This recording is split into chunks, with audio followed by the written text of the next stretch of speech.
Hello everyone, I'm RiggyRob, and today I'm playing the demo of Rhapsody on a Killswitch. This is made by Gemini Tech, and it is a complete standalone demo for Rhapsody of Killswitch made for Tyranojam 2017, and the full game should be released later this year. So, let's begin, shall we? It's described as a mystery visual novel regarding Aurora, who is an android waking up after humanity has been wiped out. Visual data not found. I am born and I am blind. Everything is quiet, dark. There is something here with me.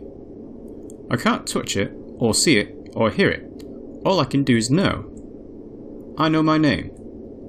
It's the first variable defined when I initialize. Aurora. Contemplative silence. Time ticks by in milliseconds that last lifetimes. When counting them is the only thing I have to bide my time.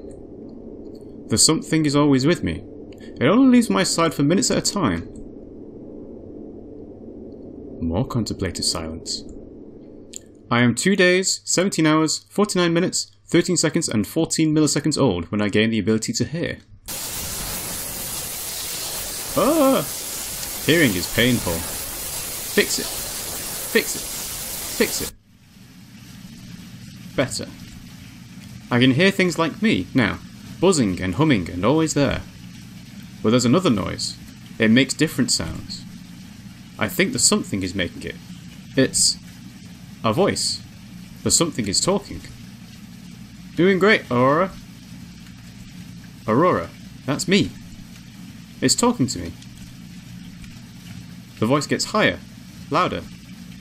Did you hear me, Aurora? The levels in your audio sensor spiked. Yes, I did. How do I communicate that? I should be able to talk. I know that. But I can't find my voice. The code is here, but so much is commented out, I can't use it. Very lazy programmers, I guess. The something seems to sense my struggle.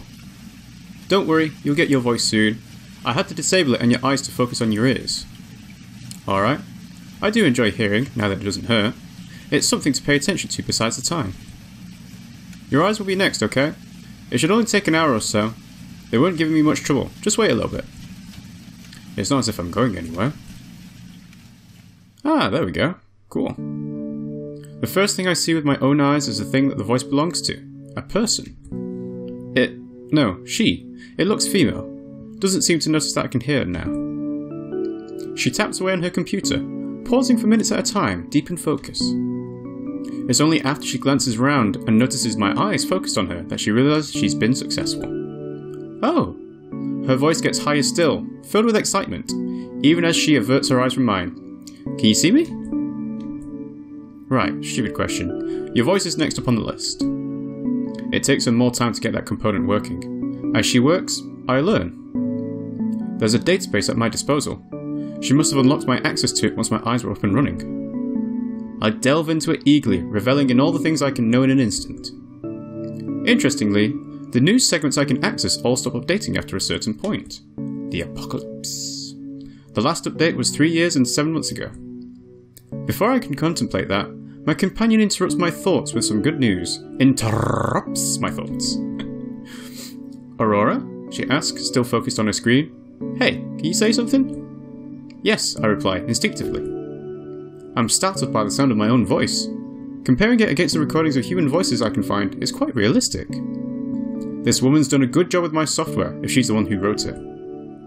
Most of my code is assigned by someone named Mara White, I say, still getting used to the sensation of speaking. Are you Miss White? Huh? Oh, yes. Just call me Mara, please. She laughs, still avoiding my gaze. I haven't heard anyone call me Miss White in a long time.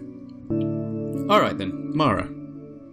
I run a quick search on Mara White. Renowned computer scientist and roboticist, although her education was primarily in the biological sciences. Why did you create me? From the surprise on her face, she wasn't expected to hear that question. Well, that's a little philosophical, don't you think? I'm curious. She hesitates, then types a few more things on the computer, closes it, and walks over to where I'm sitting, hooked up to a host of wires. Company, mostly, she finally replies. I wanted someone to talk to. You don't have a family? One article made mention of her husband attending an award ceremony. Her voice goes soft. Not anymore. Oh, I'm sorry. It's fine. She finishes disconnecting me from the various machines hooked up to my body. You should be free to move now. You can run on your battery's charge for about 20 hours, but it's always good to recharge regularly.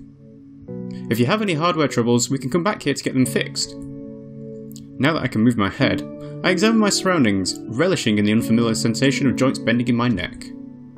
We're definitely in a lab of some sort. The place is cluttered with machines and gadgets.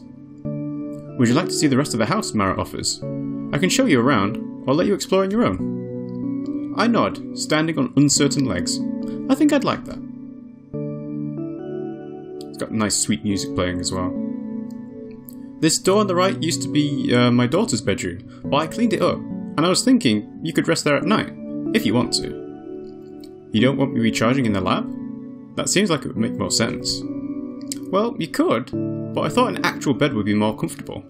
You can set your charger wherever you like, so... I smile, an automatic response that surprises me with how nice it feels for a simple movement of the muscles. Thank you. You're well... Oh! Mara turns back towards the lab. I forgot something. Nothing that affects you, don't worry, but I should still finish it. Would you mind waiting for a little bit? It's no problem, I reply. Thank you. She points down the hall. The living room's right there. Feel free to sit down and look around. I'll be right out. Well, I could sit and wait, or I could entertain myself and poke around. I think I'll go with the second option. Pesky automated bot. What should I look at? Alright, so we've got a few options. Got computer, TV, picture. Let's have a look at the picture. It's a picture of a young girl and a large black dog. The dog is too big to fit in her lap, but it's trying its best. Upon closer inspection, the dog is missing one of its legs. It doesn't seem to mind. It's too busy trying to lick the ice cream cone in the girl's hand. Let's have a look at the TV. It's a television. Turning it on, it looks like I have to input a passcode to actually use it. Maybe I should ask Mara for the code. Alright, we got computer. Do a bit of snooping. This looks like a family PC. Turning it on, it's automatically logged into a profile named Marcus. Marcus and Mara, that's nice. Alright, so what's this? It's a simple text editor that opens to a blank page. I don't need to write anything right now. Good, I like that it gives you hints on what not to do.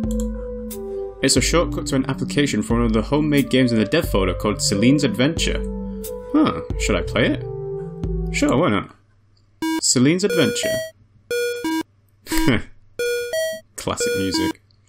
It's Lily's birthday, and Celine has the perfect cake waiting. Oh no! What's this? The cake is missing! Someone must have eaten it. Find the ingredients for a new cake before everyone wakes up. Alright. Go! So, flour. Do I need to move? Arrow keys? I can't move. The game isn't reading my input. Glancing at the code, I'm pretty sure it's stuck in an infinite loop somewhere. Buggy. Alright, let's see what this is. It's a long, unfinished essay on Ada Lovelace. As much as I know I owe her, I don't particularly want to reach 15 pages right now. Alright, let's see, what's this? The computer isn't responding when I try and sign onto a different account. Okay, what's this? It's Marcus's documents. There's a dev folder full of text files, config files, and art. There's also 3 different folders named some variation of school. Something tells me I shouldn't go poking around in those. Alright, well I guess we'll close it then. Anything else? Out the window. Oh, that's a spooky looking tree. The setting sun shines on a barren, gnarled tree and a muddy brown hill. I can't see anything beyond the hill. More contemplative silence. I hear heavy footsteps approaching, then Mara's voice behind me. It's a bit of a boring view, isn't it? I'd say I like it. Oh, that's good. You see the beauty in things. I can hear the smile in her voice. I like that. Let me tell you though, it looks a lot more interesting when it's raining. The next time there's a storm, make sure you take a look. will do, Mara. Mara's in the room with me now, if I want to ask her about anything. What should I look at? The TV! The TV! Oh, my bad. Did you want to watch something? Mara grabs the remote and enters a code, and the TV flickers to a blank blue screen. The cable doesn't work anymore, but there are movies if you get bored. What should I look at? Oh, there we go. I didn't read much, but Greg and Lily did. Lily took after her father and became the artsy type, while Marcus, my son, the son, was more into computers. What should I look at? Something up there. Those are Greg's notebooks. He'd carry them around with him everywhere. What should I look at? A picture? Oh, that was our dog, Hamlet. He lost a leg sometime before the shelter picked him up. He loved to run, but he was terrible at playing fetch. He's only got 3 legs. Mara smiles. He would run after the ball, but he never got the hang of bringing it back. Alright, anything else around here? Nope, TV, computer. This looks like a family PC. Are we actually asking her about this? No, I don't think we are. Oh, can I go in the game now? Maybe she knows why. It's, buggy.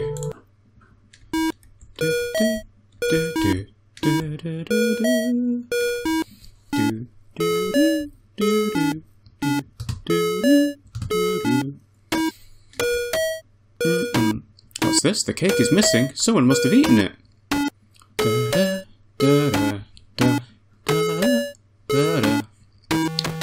So it's going to go into the infinite loop again. Hopefully. Let's see. Nope, can't move. Game isn't reading input. Nope. Okay.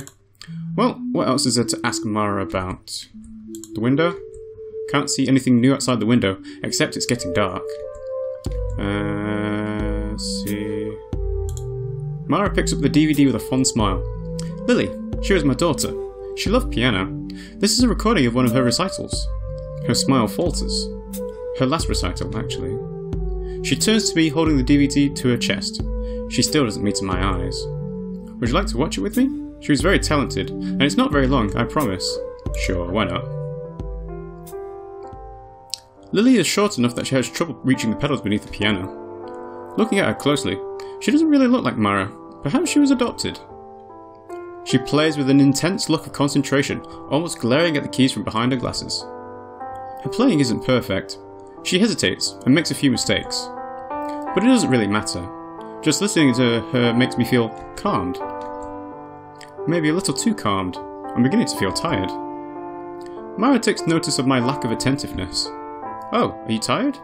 It is late, I suppose. She leans over and checks my upper arm, where a subtly embedded meter shows my charge getting low.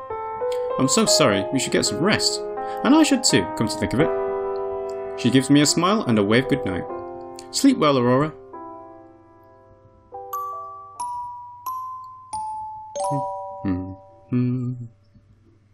I don't sleep for long. My battery charges quickly, and I get restless soon after. I could put myself back into sleep mode until morning, but instead I find myself looking through the drawers in the bedside table. Maybe it's rude, but I'm curious. There's a colourful drawing of what I assume is a family scene. There's what looks like a dog, and 5 people total. There's also an old journal with music notes doodled on the front cover. I can't help myself from flipping to the last few pages with writing on them. It looks like only half of the pages were used. September 10th. Dearest Diary. Mum says Celine isn't allowed to pick me up from school anymore. That's so stupid. Celine is the only one that gets me ice cream on the way home. I'll talk to Dad about it. Maybe Mum will listen to him then. September 17th. Dearest Diary. My stomach hurts.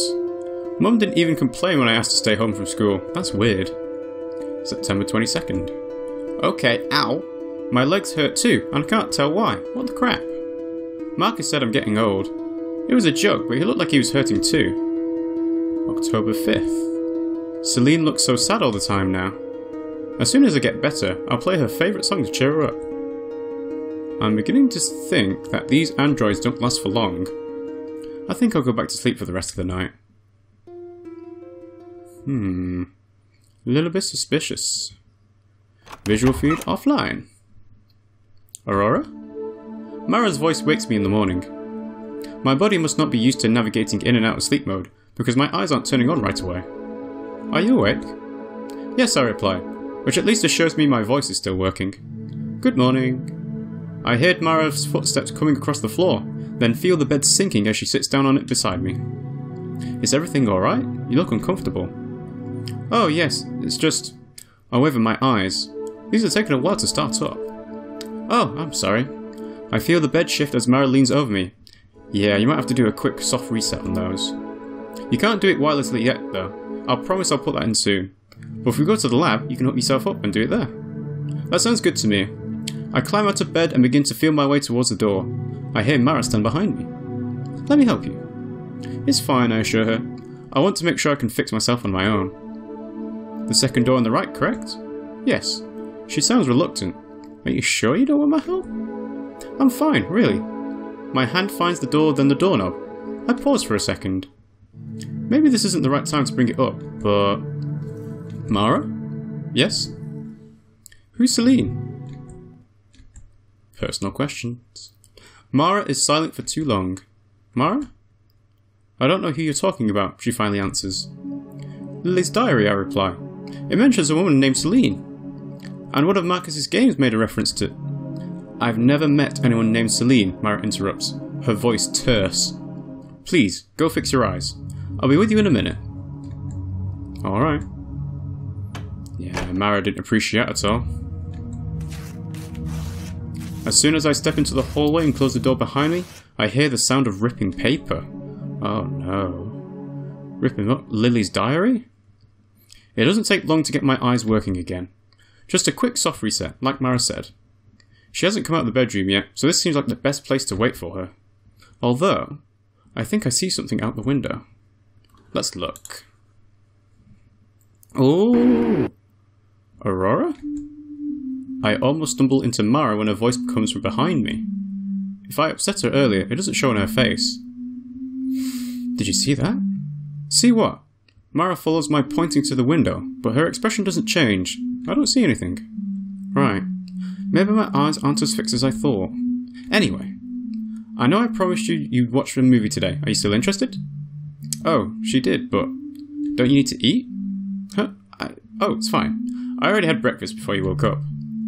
I nod and head to the TV, picking out a movie that caught my eye yesterday. Mara looks at the title as she puts it in, The Robot That Time Forgot. I thought it'd be relevant, I explain. A little on the nose, but I like it. The movie is interesting. It doesn't have a very realistic depiction of androids, but it's old, I'll give it that. When it's over, Mara turns to me. Hey, I just wanted to say, sorry for overacting a bit earlier. She shifts in her seat, fidgeting with her long sleeves. Forget about Celine, okay? She's not important. Why, I ask, curiosity getting the better of me. You told me about the other members of your family. Why not? Forget her, Mara repeats, her voice going cold again. Come on. She eases up when she realises how harsh she sounds. You've just come into your own consciousness. This is supposed to be a new start, for you and for me. Right. Maybe I'm a clueless robot who can't grasp the nuances of our human communication, but something in the way she's acting puts me on edge. Would you mind if I went and looked around the kitchen, I ask? Oh, sure, no problem. She smiles, although it's weak. Let me know if you need help with anything. I will, I promise. All is not well with Mara. I don't need her help. I only need one thing. Ooh, just in case. Ooh, demo cleared. Alright. Wow. That's, Writing, programming, music and graphics, lore from Gemini Tech. Sound effects, lore from Gemini Tech and PACDV, something like that. Rhapsody on a theme of Paganini, Sergei Rachmaninoff, performed by lore of Gemini Tech. Glitch footage from Christopher Huberts. And thank you for playing. Alright, that was a neat little demo. And yeah, the premise of it is pretty good, so I'd like to see the full game of this when it eventually comes out later this year, supposedly. But yeah, I thought that was pretty good. Thanks for watching the video, guys. I hope you enjoyed it. If you did, you can help our channel out by liking and commenting on it. And if you want to see more videos like Rhapsody and a Killswitch, you can subscribe to our channel by clicking on our logo in the middle of the screen here. Thanks for watching, guys, and I'll see you all next time.